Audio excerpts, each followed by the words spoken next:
At 13, my parents didn't just throw me out of their house.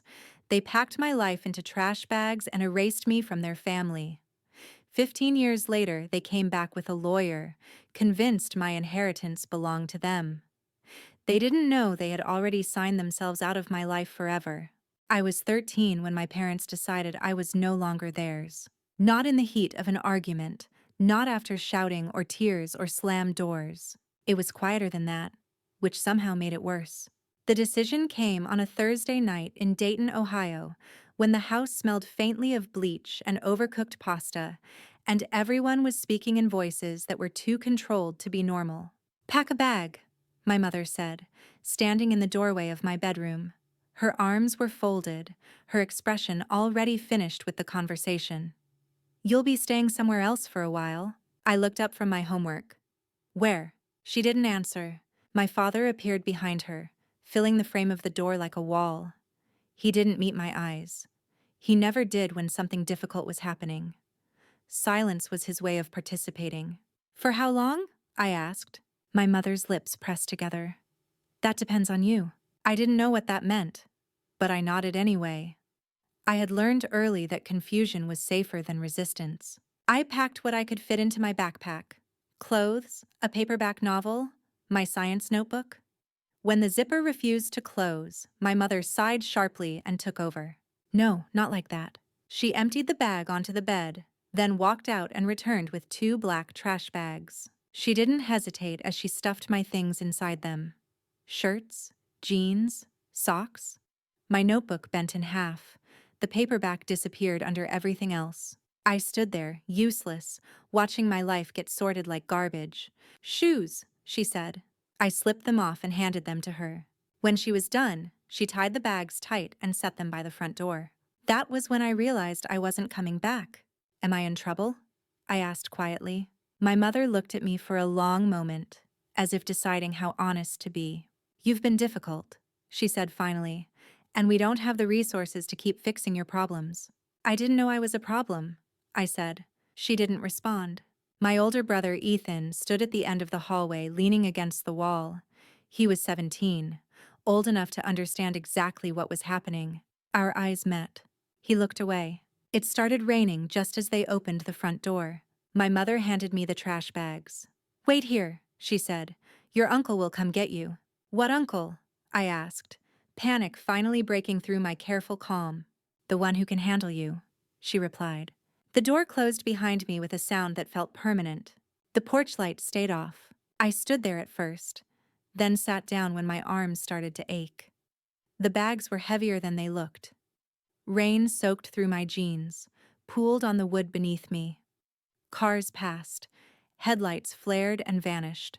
No one stopped. At some point, a police cruiser slowed as it drove by. The officer glanced in my direction, then kept going. I was just another shape on a porch. Nothing illegal about a child waiting outside her own home. Inside, I could see movement through the frosted glass, shadows crossing the hallway. At one point, my mother's silhouette paused near the door. I thought she might open it. She didn't. What I didn't know, what I wouldn't know for years, was that while I sat outside in the rain, my parents were sitting at the dining table with paperwork spread between them. Documents with official seals, lines waiting for signatures, a decision being made permanent. I waited for hours. By the time a car finally pulled into the driveway, my legs were numb and my hands had gone stiff from the cold. The man who got out wasn't who I expected. I barely knew him. Samuel Monroe, my father's older brother.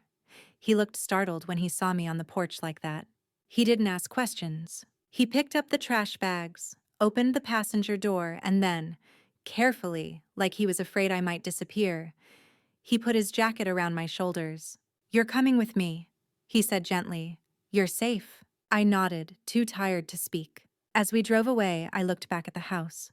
The porch light came on just as we turned the corner. I thought it meant something. It didn't. That night, in the back seat of my uncle's car, I believed I had been sent away temporarily.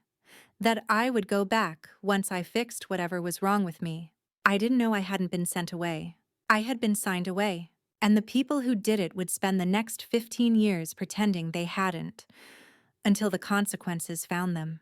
Samuel Monroe's house sat at the edge of Ann Arbor, tucked behind tall maples that bent toward the road like quiet sentries. It wasn't large. It wasn't impressive. But it was solid. Brick, steady, unassuming in a way that felt intentional. The first thing I noticed wasn't the furniture or the smell of coffee or the ticking clock in the hallway. It was the absence of urgency. No one rushed me inside. No one asked questions I couldn't answer. No one told me what I had to become in order to stay. Samuel set my trash bags down just inside the door, then looked at me like he was trying to decide something important. "You can use the guest room," he said. "Tomorrow, we'll figure out the rest." The rest. I didn't know what that meant, but I nodded anyway. That night, I lay awake on a narrow bed, staring at the ceiling fan as it turned in slow, steady circles. Every sound made me flinch. The hum of the refrigerator, the pipes knocking softly in the walls, a car passing somewhere down the street.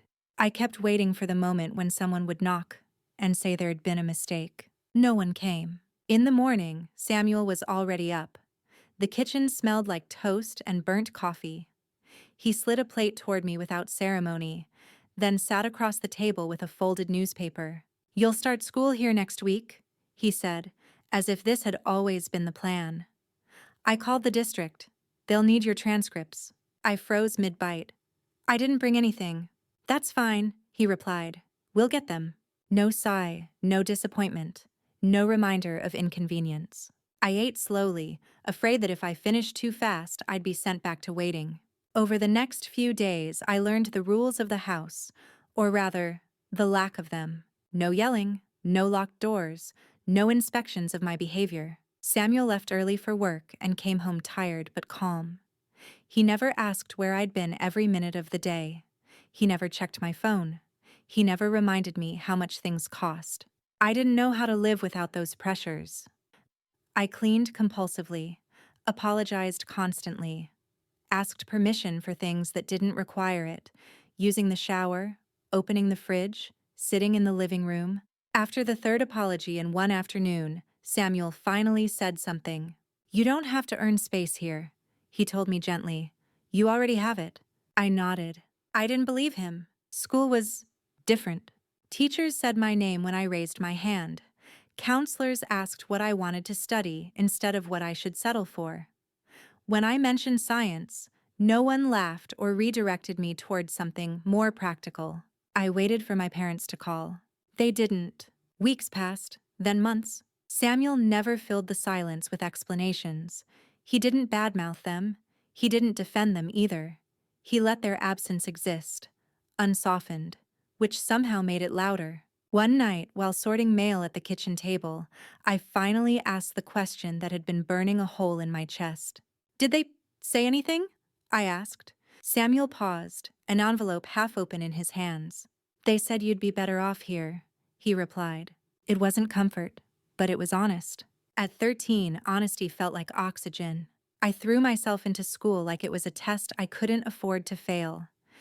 Every A felt like proof I deserved the room I slept in. Every compliment felt temporary, something that could be revoked if I slipped. Samuel noticed. He didn't praise my grades the way other adults might have. Instead, he asked questions. "What did you learn today? What surprised you?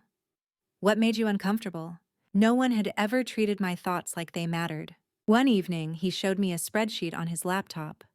Columns of numbers, neat and precise. "This is how buildings talk," he said. "You just have to listen carefully." I didn't understand most of it, but I liked the logic, the way patterns formed if you paid attention long enough. A few weeks later, I noticed something strange. My room wasn't temporary. There were extra hangers in the closet. A desk had appeared by the window. School forms were already filled out with my name on them, address updated, guardian listed. One afternoon, as Samuel signed paperwork at the dining table, I noticed the word legal more than once. "What is this?" I asked. He looked up, measuring his answer. "Responsibility," he said. "The kind adults are supposed to take." That night, lying in bed, a thought settled heavily in my chest. This hadn't been sudden. Someone had prepared for me. I didn't know yet what that meant, or what it would cost, but for the first time since the rain-soaked porch in Dayton, I felt something unfamiliar. Not hope, safety. And I was already beginning to understand how dangerous that could be when people decided they wanted it back. By the time I turned 14, I had learned how to exist quietly in a place that didn't demand repayment. That was harder than it sounds. In Dayton, survival had meant vigilance, anticipating moods, adjusting myself to fit whatever version of peace my parents required that day. In Ann Arbor, nothing was required. No one inspected my tone. No one weighed my usefulness. The space Samuel gave me felt generous in a way I didn't trust yet, so I tried to earn it anyway. I studied like my future depended on it, because I believed it did. Homework first, then extra credit, then work. I invented for myself just to be sure. I stayed late after class to ask questions, not because I didn't understand, but because I wanted teachers to remember my name. At night, I lined my notebooks in perfect rows on the desk Samuel had bought without comment. The desk faced the window. From there, I could see the maples sway in the dark. They never slammed, they never shouted. They just moved when the wind told them to. I wanted to be like that. Samuel watched all of this without interfering. He didn't praise the results. He noticed the process. "You don't have to outrun something that isn't chasing you," he said once, after finding me awake past midnight redoing a math assignment I'd already aced. I didn't know how to explain that the chase was internal. At school, opportunities appeared that had never existed before. A science club, a math competition, a counselor who suggested I consider programs that required applications instead of permission. Each time, I waited for the familiar pushback. It never came. Samuel signed forms without hesitation. He drove me to events. He sat in the back of auditoriums, quiet and steady, as if my presence there made sense to him in a way it still didn't to me. My parents remained silent. No calls, no letters, no birthdays acknowledged. Their absence stretched on long enough to become its own message. I told myself I didn't care. The lie held, until it didn't. The first crack came the day Samuel took me downtown to meet one of his business partners. I was 15 and had no idea why I was there. I sat at the edge of the table while two men discussed lease terms and renovation budgets like they were talking about the weather. Samuel slid a paper toward me. "What do you see?" he asked. I hesitated. "Numbers." "Yes," he said patiently. "And?" I looked closer. Patterns emerged. Rents rising faster in one area, expenses lagging in another. "It's underperforming," I said slowly. "But not because demand is low. It's because the units haven't been updated." Samuel smiled, not proudly, but with quiet satisfaction. "Exactly." On the drive home, he didn't congratulate me. He didn't turn it into a lesson. He just said, "You're good at this." No one had ever said that to me without immediately adding conditions. I carried those words with me for weeks. Later that year, Samuel introduced me to a woman named Rebecca Sloan. She was a lawyer, sharp-eyed, composed, the kind of person who made rooms feel organized just by entering them. "She's helping me with some paperwork," Samuel said casually. "I wanted you to meet." I didn't understand why until Rebecca asked me a question that caught me completely off guard. "Do you feel settled here?" she asked. I glanced at Samuel. He nodded once.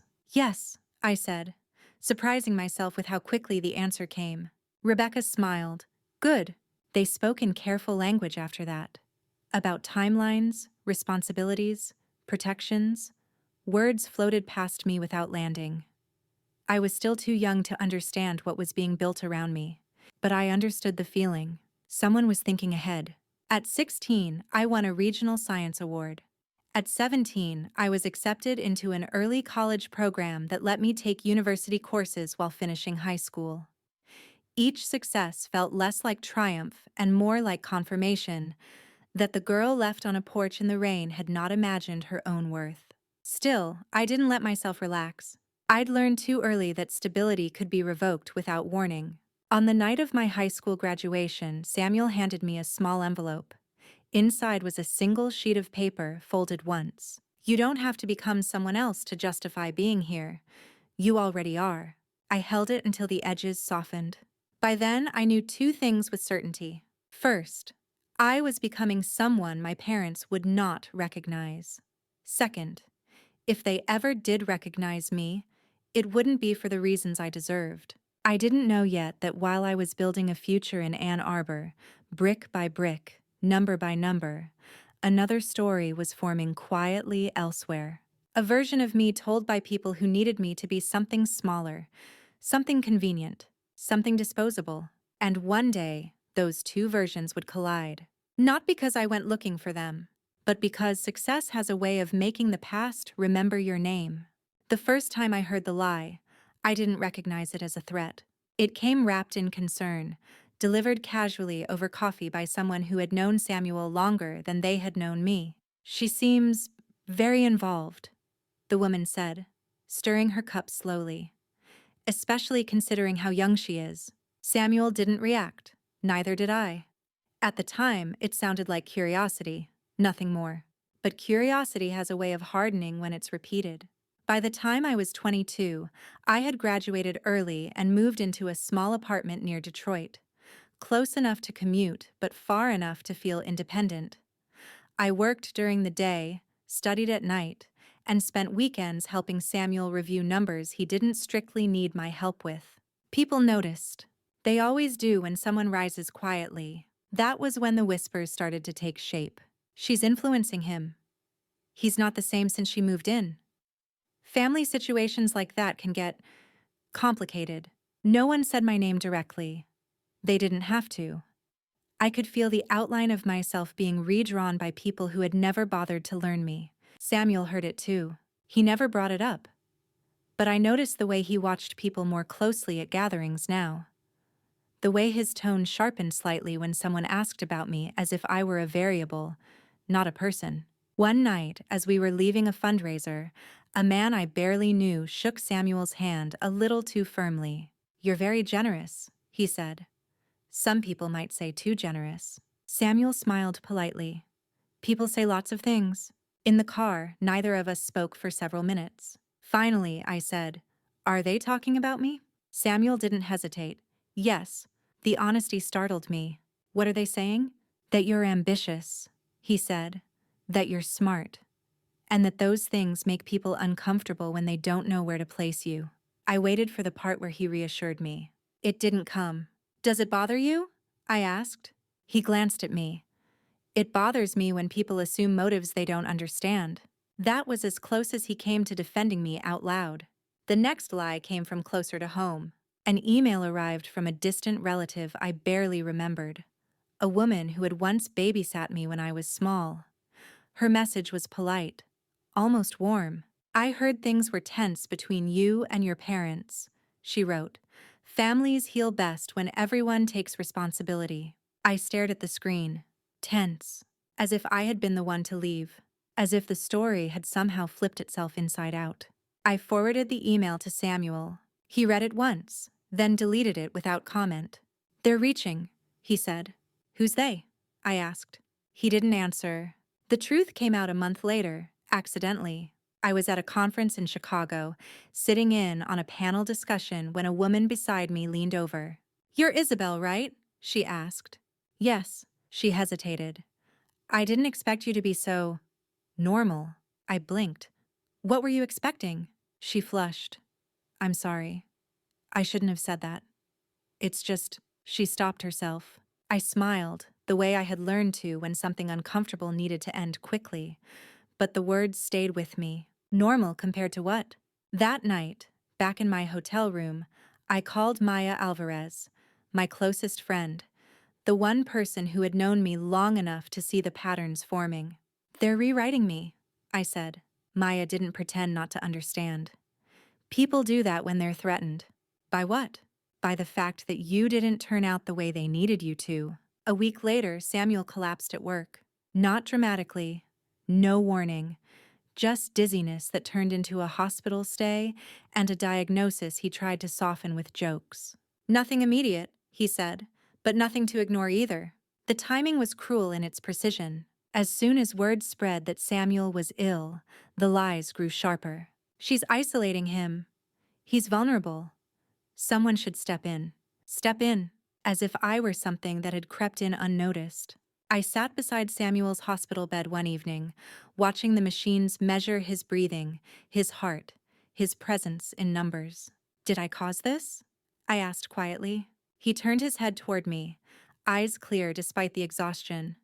No, but they're saying, I know what they're saying, he interrupted gently. And I know who's saying it. He took my hand, his grip still strong. Listen to me, he said. People tell stories when they need to justify their fear. That doesn't make them true. I wanted to believe him. I did believe him. But belief doesn't stop damage. Because somewhere, far from hospital rooms and spreadsheets, two people who had once erased me from their lives were hearing those same lies and recognizing opportunity. And for the first time since the night I was sent away, my parents were paying attention again. Not because they missed me, but because someone had told them I might be worth something now. The call came 3 days after Samuel was discharged from the hospital. I was in my apartment in Detroit, standing at the kitchen counter with my laptop open, reviewing a projection I'd already memorized. The numbers blurred together, not because they were wrong, but because my attention wasn't fully there anymore. When my phone lit up with an unfamiliar Ohio number, my first instinct was to ignore it. I didn't. Isabel, the voice said carefully, as if testing whether it still had the right to say my name. It's your mother. For a moment, the room felt too quiet, like the sound had been pulled out of it. Yes, I said. I didn't say Mom. I heard your uncle hasn't been well, she continued. I was worried. Worried. That word landed wrong. Too late. Too rehearsed. He's recovering, I replied. Why are you calling? A pause. Short, but deliberate. Well, she said, smoothing her tone. We should talk. Family should talk when things like this happen. Family. The word felt foreign now, like something I'd learned in another language and forgotten how to translate. We haven't spoken in 15 years, I said. What changed? She sighed softly, the way she used to when she wanted to sound reasonable. You were young. Things were complicated. We did what we thought was best. I felt something tighten in my chest. Not anger, not grief, but recognition. This was the version of the past she'd chosen. I was 13, I said. You left me on a porch in the rain. That's not fair, she replied quickly. You know that wasn't how it was. I almost laughed. How was it then? I asked. Another pause, longer this time. I don't want to argue, she said. I want to reconnect, especially now. Now that what? I asked. She didn't answer directly. Your uncle has done well for himself. We've all noticed. There it was. Not an accusation, not a demand, just a careful alignment of facts meant to sound innocent. I'm busy, I said. If that's all. Isabel, she interrupted, sharper now. Don't be like this. We're still your parents. The words still made something inside me go cold. You stopped being that when you signed me away, I said. She inhaled sharply. You don't understand what you're talking about? I ended the call. My hands were steady, but my heart was racing. Not from fear, but from clarity. I knew exactly what was coming next. That night, I drove to Ann Arbor. Samuel was sitting at the kitchen table when I arrived, paperwork spread out in front of him like it had been the night I first asked if my parents had said anything. They called you, he said, without looking up. Yes, he nodded. They would. I sat across from him. You knew this would happen. I hoped it wouldn't, he replied. But yes, I planned for it. That was the first time he said it out loud. He pushed a folder toward me. Inside were documents I didn't fully understand yet. Legal language, dates, signatures. Rebecca will explain everything, he said. But I want you to hear this from me first. I waited. When they sent you to me, he continued, it wasn't temporary. They made it permanent. Legally. My breath caught. They signed away their parental rights, he said quietly. They asked me to take responsibility. I agreed. The room felt suddenly smaller. They didn't tell me, I said. No, he replied. They didn't. I stared at the papers.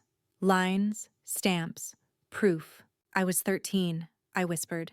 I know. Something inside me shifted. Not broken, not healed, but rearranged. They can't come back now, I said. Not like they're trying to. Samuel met my eyes. No, they can't. Over the next few weeks, his health declined again. Slower this time. More deliberate. As if his body were negotiating terms he'd already accepted. Rebecca Sloan came by the house twice. She spoke plainly, efficiently. No false comfort. There may be challenges, she said. They may claim undue influence. They may want access. To what? I asked. She looked at me steadily. To what they think they lost. Samuel updated his will. He didn't ask my permission. He didn't explain his choices. He trusted me to understand later. The last conversation we had happened late at night. The house quiet except for the hum of the refrigerator. When this becomes public, he said, they'll show up. I know. They'll say things, he continued. About you. About me. I know. He reached across the table and covered my hand with his. You tell the truth, he said. That's all you ever have to do. 2 nights later, Samuel passed away in his sleep. Peacefully, unapologetically. The house felt impossibly empty, and 3 days after that, the emails began. Lawyers, requests, challenges. My parents hadn't come to see him. They hadn't asked how he was. But now that the story included money, now they remembered how to find me. They were coming, not as parents, as claimants. And this time, the past wasn't going to protect them. The will reading was scheduled for a gray Friday afternoon in Chicago, in a law office perched high enough above the city that the streets looked like diagrams instead of places where people lived. Rebecca Sloan told me to arrive early. Not because you owe anyone anything, she said, but because being present changes the tone of the room. I understood what she meant the moment I stepped inside. The conference room was long and cold, all glass and polished wood. A single table stretched down the center like a boundary line. On one side sat Rebecca and 2 junior associates, an auditor Samuel had worked with for years, and representatives from organizations he had supported quietly, people who had known him by his actions, not his last name. On the other side, along the wall, not the table, were 4 empty chairs. They filled quickly. My parents entered together, dressed carefully, grief arranged like a costume. My mother's eyes scanned the room first, sharp and calculating. My father stayed half a step behind her, hands clasped, expression unreadable. Behind them came their attorney, Daniel Whitcroft, confident in the way men are when they believe the law bends toward money. My brother Ethan followed last. He didn't look at me. Rebecca stood. Please take your seats. My mother gestured toward the table. We're immediate family. Rebecca didn't raise her voice. She didn't need to. Those seats are reserved for beneficiaries and estate representatives. A small thing, but it mattered. They took the chairs against the wall. I took my seat at the table. Rebecca began reading.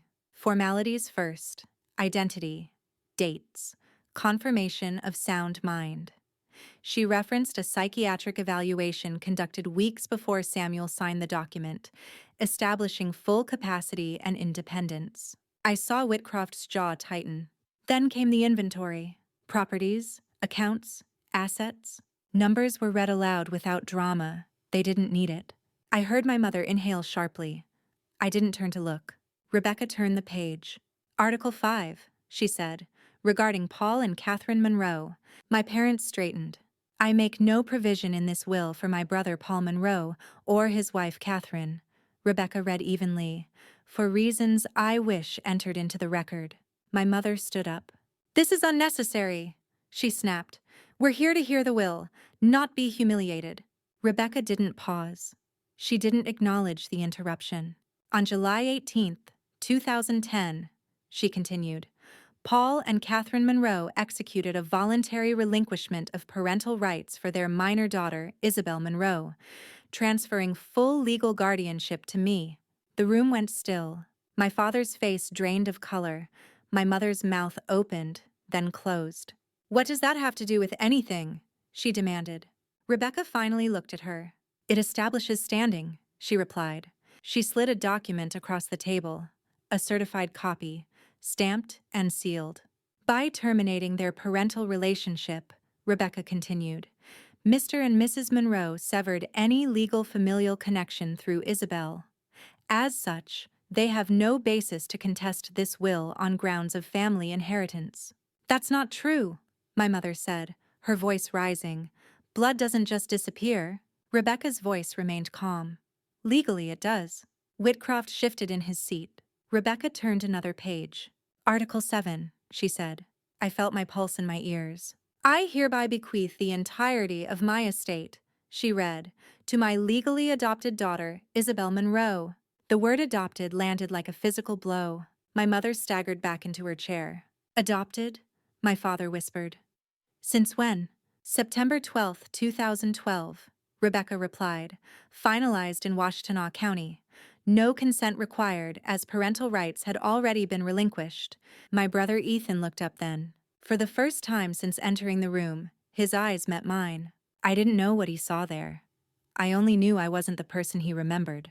Whitcroft closed his notebook slowly. My mother's voice cracked. She manipulated him. He was sick. She isolated him. I stood. The sound of my chair against the floor cut through the room. No, I said. My voice was steady. You did that yourselves. Every head turned. You packed my life into trash bags, I continued. You put me on a porch in the rain. Then you went inside and signed papers making it legal. Today isn't betrayal. It's consequence. My mother's mouth moved, but no words came out. Rebecca cleared her throat. There is one final item. She held up a sealed envelope. Mr. Monroe left a letter, she said, to be read aloud at this proceeding, should Isabel consent. I nodded. Rebecca opened it. Isabel, the letter began.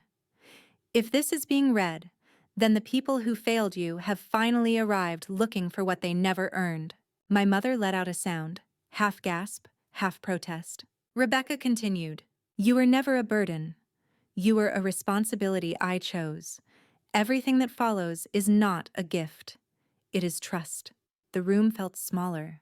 Rebecca finished the letter, folded it carefully, and looked up. The will has been read in full, she said. This proceeding is concluded. My parents didn't move. They couldn't. Because the story they had told themselves for 15 years, about sacrifice, about necessity, about sending me away for my own good, had just been dismantled in public. They hadn't lost money yet, but they had lost something far worse, control. And as I gathered my things and stood to leave, I knew one thing with certainty. This wasn't the end. It was the moment they realized how badly they had miscalculated. What followed the will reading was quieter, but far more dangerous. People expect explosions after moments like that. Screaming, threats, security stepping in. None of that happened. Instead, the room emptied with professional efficiency. The charity representatives gathered their folders. The auditor nodded politely to Rebecca and left without looking back. Rebecca's associates began organizing documents, already shifting into the next phase of work. My parents stayed seated. My mother's hands were locked together so tightly her knuckles had gone white. My father stared straight ahead, as if the glass wall in front of him might dissolve and offer an escape. Ethan sat frozen between them, his shoulders hunched inward, smaller than I remembered. Their attorney, Daniel Whitcroft, was the first to break the silence. We should step outside, he said to my mother, his voice low but urgent. Why? She snapped. They can't just do this? Whitcroft didn't answer immediately. He closed his notebook slowly, deliberately, as if buying himself time. Rebecca Sloane noticed. Mr. Whitcroft, she said calmly, before you advise your clients further, there's a procedural matter we need to address. Whitcroft's jaw tightened. This meeting is concluded. Not quite, Rebecca replied. She turned her tablet toward the center of the table. On the screen was an email chain. 2 years ago, Rebecca continued, you represented Samuel Monroe in preliminary estate planning discussions. You were formally dismissed after advocating for the interests of Paul Monroe against Mr. Monroe's express wishes. My mother's head snapped toward Whitcroft. What is she talking about? Whitcroft didn't look at her. You failed to disclose that prior relationship when you accepted representation against this estate, Rebecca said. That constitutes a conflict of interest. The air changed. Not dramatically, professionally. I don't see how that's relevant, my mother said sharply. You told us we had a case. Whitcroft finally looked at her. I said there were options, he corrected. Rebecca leaned forward. Mr. Whitcroft, given this conflict, any action you take moving forward exposes you and your clients to serious legal consequences. For a moment, no one spoke. Then Whitcroft stood. He snapped his briefcase shut with a sound that echoed louder than it should have. I need to review my position, he said, already moving toward the door. My mother stood too. You're leaving? I'm advising a pause, he replied. We'll speak privately. No, she said, panic cracking through her composure. You said we would win. Whitcroft didn't respond. He walked out. The door closed behind him without ceremony. The silence that followed was devastating. My mother stood there, abandoned mid-outrage, her confidence collapsing in on itself. My father didn't move. He hadn't said a word since the adoption was revealed. Ethan rubbed his hands together, eyes darting between us like he was searching for a role he didn't have. Rebecca gathered her papers. If there's nothing further, she said, this matter is concluded. My mother turned to me then. Her voice had changed. The sharpness was gone, replaced by something raw and unsteady. Isabel, she said, this has gone too far. We can still talk. I stood, slowly, deliberately. You stopped being my family the night you signed those papers, I said. Today didn't change that. It just made it public. My father finally looked at me. For a moment, I saw something like regret flicker across his face. It didn't matter. Rebecca opened the conference room door. My parents filed out, no longer leading, no longer certain. Ethan lingered at the threshold, his mouth opening as if he wanted to say something. He didn't. The door closed behind them. Outside, the city continued as if nothing had happened. Cars moved. People crossed streets. Lunch plans were made. Inside me, something settled. Not triumph. Finality. In the days that followed, the attack shifted. There were no more court filings. Not yet. Instead, there were whispers. Anonymous emails sent to business partners. Questions raised about Samuel's mental state. About my sudden influence. About whether the company was stable under my leadership. Rebecca called it what it was. A secondary strategy, she said. If they can't win legally, they'll try to poison perception. Will it work? I asked. She paused. Only if you react emotionally. I didn't. I responded with transparency. Data, meetings, audits opened voluntarily. Every question answered calmly, publicly, with documentation. Confidence, I learned, is the strongest rebuttal. Then, 2 weeks later, Rebecca called again. Her voice was different this time. The State Bar has opened an investigation into Whitcroft, she said. Conflict of interest, failure to disclose, misrepresentation. I closed my eyes. I didn't ask for that, I said. I know, she replied. You didn't do this to him, he did. That night, I received a message from an unknown number. I'm sorry. No name. I didn't reply, because apologies without accountability are just noise. The truth was, my parents hadn't just lost a case. They had lost their narrative. They had come expecting to reclaim power. Instead, they had been exposed, twice. Once by the law, and once by their own attorney, who had walked away the moment the truth became inconvenient. And as the fallout continued quietly in the background, I understood something important. They weren't done trying to take from me, but they were running out of ways to do it. And next time, they wouldn't come shouting. They would come quietly, which meant the real test hadn't happened yet. It was just beginning. The next attack didn't arrive in an envelope or a courtroom. It arrived as doubt. It showed up as questions phrased politely enough to sound reasonable, as hesitations disguised as concern, as meetings that ended 5 minutes earlier than planned. Rebecca had warned me. When people lose publicly, she said, they look for ways to win privately. She was right. The first sign was an email forwarded to me by a property manager I trusted. A tenant asked whether ownership changes might affect lease stability. They mentioned hearing things. That word again. I asked for details. There were none. Just heard, concerned, someone said. Within a week, 3 more messages followed, all different senders, all the same tone. Nothing accusatory, nothing actionable.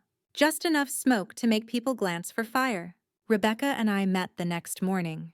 "They're spreading uncertainty," she said. "Not lies they can be sued for. Implications." "Can we stop it?" I asked. "Yes," she replied, "but not by chasing shadows." So we didn't. Instead, we flooded the room with light. We scheduled an all-hands meeting. Executives, property managers, partners. I stood at the head of the table and laid out everything: financials, timelines, contingency plans Samuel had put in place years ago. "He built this company to survive him," I said. "And it will. No theatrics, no defensiveness. Certainty is persuasive when it's earned." After the meeting, our COO pulled me aside. "This helped," he said. "People trust numbers." "They should," I replied. "They don't panic." The rumors slowed, but didn't stop. They shifted.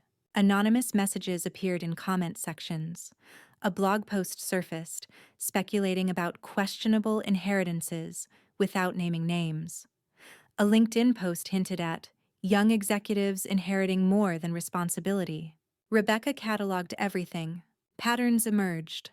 Timing, language, familiar phrases.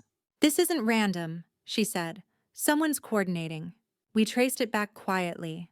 IP addresses, metadata, connections that weren't obvious until you knew where to look. One name surfaced again and again.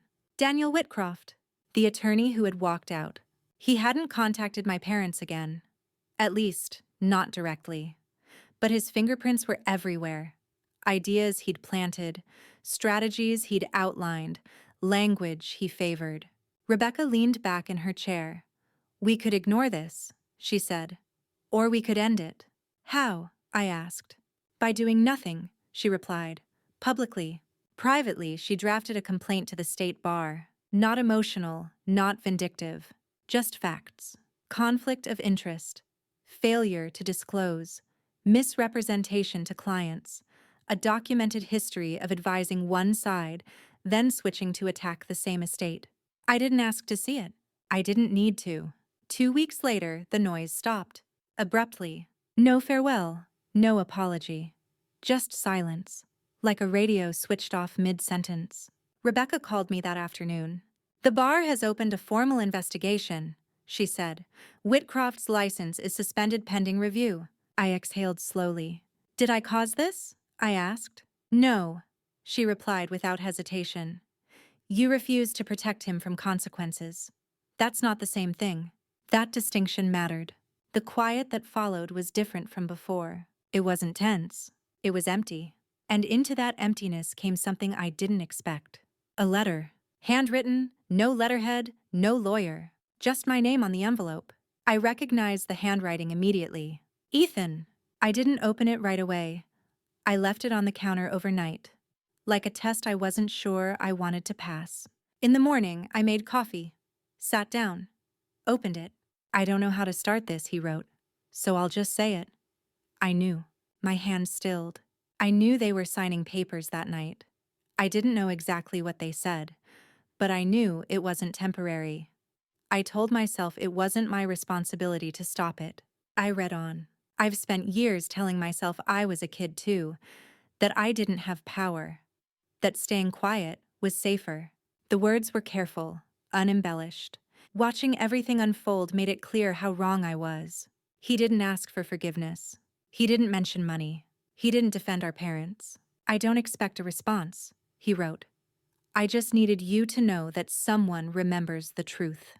I folded the letter and sat there for a long time. This was different from the others. Not a plea, not an excuse, not an attempt to reclaim something.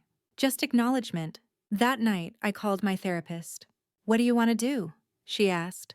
I didn't answer right away. "I want control," I said finally, "over what happens next." She smiled, even through the phone. "Then take it." 2 days later, I wrote back. My response was short. "If we talk, it will be on my terms. No intermediaries, no rewriting the past, no expectations. I hit send before I could overthink it. The quiet war was over. Not because I'd crushed anyone, but because I'd stopped playing defense. And when you stop defending a story that was never yours to explain, something remarkable happens. The truth stops needing protection. It simply stands, waiting, for whoever is brave enough to face it. Ethan replied 3 days later, "I understand. Tell me when." No pushback, no explanations, no attempt to soften what he'd written before. That restraint mattered. I waited another week before responding, not to test him, but to test myself. I needed to be certain I wasn't opening a door out of habit or obligation. Curiosity was acceptable. Guilt was not. When I finally sent the message, it was brief. Saturday, 15 minutes, video call. If at any point I end it, we're done. He replied within minutes. Agreed.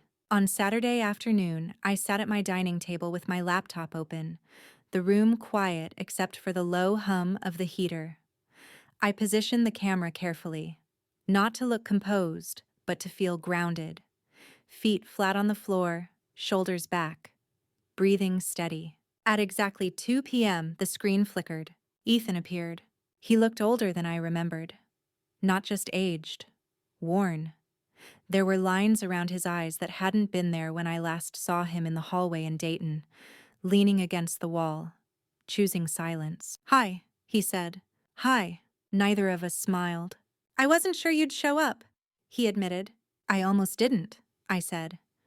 "That doesn't make either of us special." He nodded. "Fair." We sat in the quiet for a few seconds, the kind that would have been unbearable once. Now it felt necessary. "I want to say this clearly," I began. "This conversation isn't about reconciliation. It's about information. If that changes, I'll say so. If it doesn't, we stop." "I understand," he said again. "I won't argue with your boundaries." That was new. "You said you knew," I continued. "Start there." He swallowed. "I knew they were signing something permanent. I didn't read it. I didn't ask questions. I told myself it wasn't my place." "It was," I said calmly. "Yes," he replied. "It was." The admission landed without drama. No justifications followed. No childhood excuses. Just ownership. "I was scared," he said after a moment. "Not of you. Of what would happen if I went against them. They were decisive." "So you watched," I said. "Like I did." He flinched. "Yes." The clock on my screen ticked quietly. "I don't hate you," I said. "But that doesn't mean what you did didn't matter." "I know," he said. "I live with that." We didn't talk about our parents. I didn't need to ask where they were or what they thought. The absence was deliberate and respected. At 12 minutes, I glanced at the clock. "We have 3 minutes," I said. Ethan nodded. "Then I'll say one last thing." I waited. "I'm not asking to be part of your life," he said. "I'm asking to be honest about mine. You deserved someone to stand up that night. I didn't. I'm sorry." The word hung there. Not dramatic, not pleading. I believed him. "Thank you for saying it," I said. "That doesn't change the past, but it does clarify it." He looked relieved. Not because he'd been forgiven, but because the truth had finally been spoken aloud. When the timer hit 15 minutes, I closed the laptop. I didn't feel shaken. I felt precise. In the weeks that followed, we exchanged a few short messages. Neutral, infrequent, respectful. No pressure to deepen anything. No sudden emotional closeness. Exactly as I wanted. The quiet around my parents remained absolute. No letters, no emails, no indirect attempts to reach me through others. I didn't wonder why. I knew. Their leverage was gone. On the 1-year anniversary of the will reading, I returned to Chicago for a board meeting. Afterward, I walked alone through the city, letting the cold air steady my thoughts. I passed a cafe where people laughed too loudly, a bookstore closing for the night, a family arguing gently over directions. Ordinary moments. Once, those scenes would have triggered something in me. A longing, a sense of exclusion. Now, they didn't. Because I finally understood something that had taken me years to learn. Closure doesn't come from winning or being right. or hearing the apology you imagine. It comes from choosing how much access someone gets to you and sticking to it. That night, back in my hotel room, I wrote a single sentence in my journal. I don't need everyone to understand my story. I just need to live it honestly. I closed the notebook and turned off the light. There was one chapter left. Not about confrontation, not about loss, but about what remained after the noise, the lies, and the silence had all fallen away. And for the first time, I was ready to write it without looking over my shoulder. 1 year after the will reading, I stood outside the first building Samuel had ever purchased. It wasn't impressive. Red brick, narrow windows, a modest corner lot most people passed without noticing. But this was where everything he built had begun. Long before spreadsheets, before growth curves, before the quiet authority people associated with his name. A small bronze plaque had been installed beside the entrance. Samuel Monroe, 1954 to 2025. He chose responsibility when it mattered most. I hadn't asked for the wording. I was grateful for that. I touched the metal briefly, then stepped back and watched tenants come and go, coffee in hand, keys jangling, lives moving forward without knowing the story behind the walls. That felt right. In the year since his death, the company had changed in ways that didn't show up immediately on balance sheets. Yes, the numbers were strong. Occupancy held. Investments stabilized. But more than that, the culture shifted. Transparency replaced assumption. Clarity replaced rumor. Silence was no longer mistaken for guilt. The Monroe STEM Fellowship, funded through Samuel's estate, awarded its first grants that spring. 5 students, different backgrounds, similar stories, instability, interruption, the sense that their futures were conditional.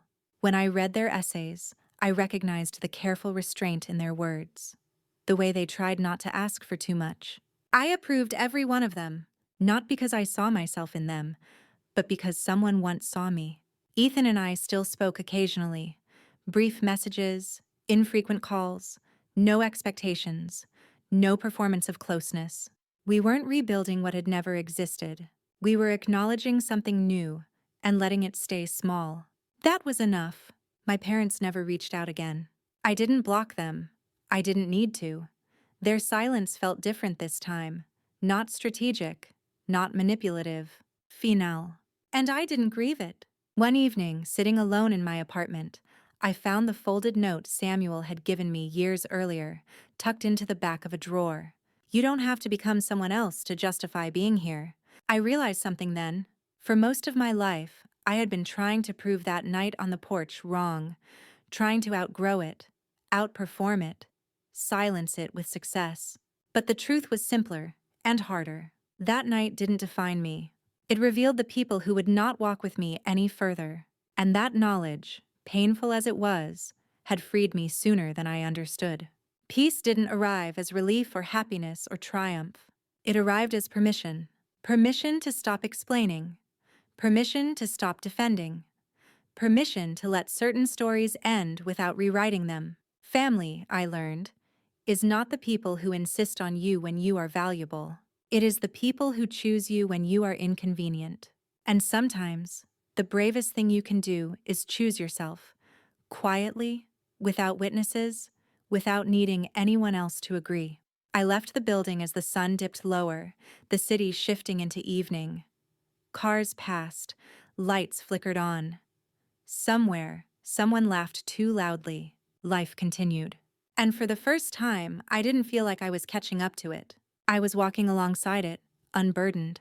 If there's anything this story holds beyond my own, it's this. You are allowed to set boundaries without making them dramatic. You are allowed to move forward without dragging the past behind you. And you are allowed to define family on your own terms. Sometimes stories don't end with reconciliation or revenge. They end with clarity. And if you've stayed with this one until the end, perhaps you're carrying a quiet question of your own about what you've outgrown or what you're ready to put down. You don't have to answer it all at once. Some choices reveal themselves slowly, but when they do, you'll know. Because peace doesn't ask for permission. It waits until you're ready to choose it.